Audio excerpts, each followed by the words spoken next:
안녕하십니까, 김대한입니다. 오늘은 지난 UFC 299회에서 펼쳐졌던 메인 이벤트였죠. 션 오말리와 말론 베라 간의 2차전을 리뷰해 보도록 하겠습니다. 일단 우리 시청자 여러분들께서 TVN 스포츠 그 유튜브 영상에 달아주신 댓글들 한번 읽어볼게요. 네. 비주얼이 무슨 2000년 후 인류 대 2000년 전 인류 같네. 네. 후가 오말리고 전이 베라겠죠. 오말리는 진짜 전 세계 멸치들의 희망이자 자존심이다. 멸치라는 단어가 굉장히 많이 나오더라고요. 그 리플에서. 그리고 노숙자 패는 것 같네. 베라가 이날 좀 머리 스타일이 좀 부시시한 느낌이 있었죠. 유튜브 신규 기능 생겼냐? 왜 오말리만 2배속으로 재생되고 있냐? 그렇죠. 오말리만 너무 빨랐었죠. 그리고 다시는 멸치를 무시하지 마라. 누가 무시했었나 보네요. 멸치들의 왕 오말리 그저 멸왕. 그리고 냉장고 문이나 현관문도 못 열 것 같은 형이 겁나 잘 싸우는 거 신기하네요. 네. 그만큼 오말리가 좀 말랐다는 그런 면을 강조해 주시는 걸로 보이고요. 베라 왜 이렇게 지저스 같이 생겼냐? 네, 이 얘기도 다른 단어로서 굉장히 많이 나왔었고요. 그리고 이 코멘트 진짜 이거는 어떤 연관인지 모르겠는데 제가 굉장히 뭔가 마음에 들었어요. 오말리는 할머니 댁 한번 가야겠다. 뭔지 모르겠는데 되게 웃겨요. 네, 할머니 댁에 션 오말리가 가야 된다고. 그리고 히피가 노숙자 참교육하는 것 같네. 네, 역시 또 두 선수의 그 외모에 대한 얘기 해주셨고요. 자, 그리고 저희가 생각 못했던 부분, 베스킨 라빈스 살살 녹네. 베스킨과 라빈스가 확실히 띄어져 있습니다. 그러다 보니까 제가 이해를 했어요. 둔한 제가 베라, 말론 베라를 베스킨 라빈스로 표현하셨다는 걸. 자, 그리고 이것 걸작입니다. 멜론 베라, 동생 알로에 베라. 그 다음에 본인도 이제 약간 민망하셨는지 푹이라는 단어까지 남겨주셨습니다. 네. 저는 상당히 천재적이라고 평가를 하고 있고요. 오말리에 대해서 평가해 주신 것 같은데 마지막으로 인자 약중 제일 강자. 인자 약중에 제일 강하다고. 그리고 벨트 메고 런닝 1km 뛰면 벨트 잃어버릴 듯. 그러니까 허리도 원래 얇은 데다가 러닝 1km 뛰고 하면 더 얇아져서 벨트가 떨어져서 잃어버릴 거라는 말씀이시죠. 네. 부럽습니다. 저는 똥보 계열로 태어났기 때문에 이렇게 좀 날씬한 오말리의 몸매가 좀 부러웠고요. 자, 이렇게 또 많은 댓글들을 달아주셨고 감사드립니다. 관심 많이 보내주시고 봐주셔서 일단 두 선수의 대결은 레슬링 부분, 그래플링 부분을 거의 찾아보기 힘들었던 전형적인 타격전으로 진행이 됐었죠. 오말리 선수는 계속 스탠스를 바꿔가면서 원거리를 좀 유지를 했어요. 그러면서 스탠스가 반대로 되었을 때 되게 강력한 킥을 활용했습니다. 이거는 그러니까 상대방이 왼손잡이 하면 내가 오른손잡이로, 상대방이 오소독스로 쓰면 내가 사우스포로, 이런 식으로 킥을 이럴 때 차면 상대방의 몸통 쪽이 열려있기 때문에 특히 바디 쪽에 하이킥 쪽에 머리 쪽에 되게 센 킥을 넣을 수가 있거든요. 티아고 산토스나 또 기가 치카제나 다 이런 식으로 차는 겁니다. 기가 킥이라고 불리는 치카제 킥도 마찬가지예요. 스탠스 바꿔주고 딱 차는 거죠. 베라도 사실은 똑같이 그런 반대 스탠스에서 킥을 노려봤는데 션 오말리가 거의 다 커트를 해버렸습니다.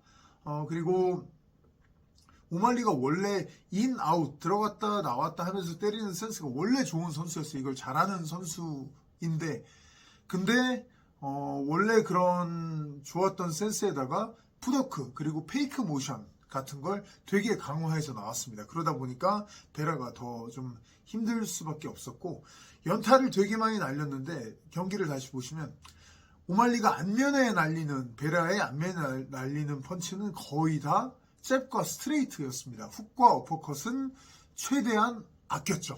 훅과 어퍼를 치면 좀 더 빈틈이 나와서 위험해질 수도 있고 또 거리를 좀 그러다 보니까 훅 어퍼를 아끼고 원거리를 유지하기 위해서는 직선 공격을 툭툭툭툭 쳐주는 게 되게 좋고요. 그리고 상대 그 베라처럼 커버링을 바싹 올리는 사람한테는 오히려 큰 훅이나 어퍼를 노리는 것보다는 퉁퉁퉁 직선으로 커버링 사이로 종합격투기의 작은 글러브가 작다는 점을 이용을 해서 툭툭툭 파고 들어가 주는 게 되게 잘 먹힙니다. 이거를 오말리가 굉장히 많이 써줬어요. 그러니까 막 뭐 무작정 훅 치고 엎어 치고 파워펀치 된 게 아니라 계속 보고 쳤다는 얘기가 되겠죠. 2라운드에 니킥이 앞면에 되게 세게 들어갔는데 오말리가 했던 이 니킥 과거에 추성훈 선수가 데니스 강 선수에게 라이트 어퍼컷 맞췄던 것과 똑같습니다. 그 전에 그 어퍼컷을 터트리기 전에 직선으로 빡빡빡 계속 맞춰주니까 데니스 강 선수가 눈도 안 보이고 좀 몰렸죠. 심적으로. 그러다 보니까 구석에 몰아놓고 페이크 모션 주고 딱 들어갈 때 데니스 강 선수가 또 약간 스트레이트 같은 게 훅 같은 게 들어온 줄 알고 숙였는데 숙이니까 거기서 밑에서 위로 어퍼컷을 올려버렸죠. 네, 원리가 똑같습니다. 베라가 자꾸 숙이는 순간에 니킥을 되게 과감하게 올려줬던 건데 되게 잘 들어갔었죠. 말론 베라가 아니었으면 뭐 KO 됐을 거예요. 근데 인상적이었던 것은 오말리가 이 공격을 자주 하지는 않았어요. 이 니킥을. 마지막 라운드인가에만 좀 더 노렸었고 자주 하지 않았고 또 아까 얘기했던 같은 원리이지만 추성훈 선수가 데니스 강한테 했던 것처럼 어퍼컷으로 앞면을 노리는 거는 거의 없었습니다. 오말리가. 대신에 베라가 약간 이렇게 웅크리는 상황이 되면 오히려 잽잽 막 직선 앞면 쪽에 뻗어주다가 바디 쪽으로 탕탕탕 쳐주고 얼른 빠져줬어요. 상당히 안전하게 경기를 하려고 전략을 짜서 나온 거죠. 특히 커버링하고 약간 숙이는 베라의 특성을 굉장히 많이 간파를 해서 연구를 해서 나온 거죠. 뭐 니킥 한 번도 니킥 빡세게 들어오는 것도 의미 있었지만 그 외에도 베라가 상당히 많이 이렇게 웅크리는 장면이 있었는데 웅크릴 때마다 바디 두들겨주고 안면 쪽 툭툭툭툭 가볍게 쳐주는 게 상당히 인상 깊었습니다. 이 말론 베라 같은 경우는 한마디로 그냥 제가 한마디로 정리를 하자면 발이 붙은 상태로 기다려서는 이길 수가 없다라는 것을 우리가 이번 경기를 통해서 배웠다고 할 수 있겠어요. 아무리 말론 베라라고 해도 아무리 슬로우 스타터고 아무리 후반으로 갈수록 강해지는 사람이라고 해도 발이 붙은 채로 그냥 기다려서는 답이 없습니다. 태국의 낙무아이들과 약간 비슷한 스타일이 베라인데 낙무아이들은 무조건 외국인 뭐 펀처를 상대할 때 뭐 다른 나라 선수 상대할 때 앞으로 갑니다. 절대 서서 맞으면서 기다리지 않습니다. 앞으로 가서 낙무아이 특유의 그 무에타이 클린치를 유도해 내면서 전진 압박을 걸죠. 그게 낙무아이들의 강함의 숨은 비결 중 하나거든요. 근데 베라가 그게 안 됐어요. 이제까지 베라가 슬로우 스타터로 시작해서 경기를 뒤집었던 그런 명승부들의 숨은 요인은 뭐냐면 1, 2라운드를 뺏기더라도 디펜스가 거의 돼요. 상대방 타격에 대해서. 디펜스가 거의 되면서 읽어가다가 상대 리듬에 좀 익숙해지다가 중반이 넘어가면서 서서히 잡아먹는 패턴으로 상대들을 깼던 거죠. 도미닉 크루즈한테 이겼던 것도 그렇고 프랭키 에드가전도 그랬죠. 근데 이번에는 2라운드에 이미 오말리의 니킥에 그 디펜스가 너무 크게 뚫려버리고 말았습니다. 뭐 그 전부터 계속 뚫렸고요. 결국은 베라가 좀 뒤늦게야 전진을 시작을 했는데 그게 4라운드 되어서야 본격적인 전진을 좀 시작을 했어요. 현실적으로 제가 봤을 때는 좀 전진을 초반부터 했었으면 어떨까 하는 아쉬움이 좀 많이 남아요. 뭐 원론적으로 보면요, 레슬링을 섞어주면 좋았겠다, 푸더크를 좀 더 섞어주면 좋았겠다, 이런 부분도 있겠습니다만 현실적으로 말론 베라라는 이 개인의 특성을, 파이터의 특성을 봤을 때는 그러면 현실적으로는 진짜 전진이라도 좀 계속 해줬으면 되게 좋지 않았을까. 그랬다면 전진하면서 그 경기 중간에 한두 번 나왔는데 오말리 얼굴에 앞차기 날려주는 거, 그리고 오말리가 막 뒤로 빠지다가 어쩔 때는 베라가 들어올 때 약간 붙는 패턴으로 상대방 타격을 무력화시키는 장면들이 있었거든요. 이때 베라가 무에타이 클린치 잡고 막 니킥을 했는데 이때 베라가 원래부터 전진을 하다가 오말리가 받는 동작을 받아서 니킥으로 찍어 올렸으면 훨씬 더 세게 상대방을 좀 압박할 수가 있었거든요. 이 위력이 커졌을 거거든요. 이런 부분들을 저희가 좀 생각할 수가 있었고, 확실히 종합기억 투기에서는 좀 쉬어가는 라운드 이런 개념이 사실 너무 어렵다는 것을 저도 다시 한번 배울 수가 있었어요.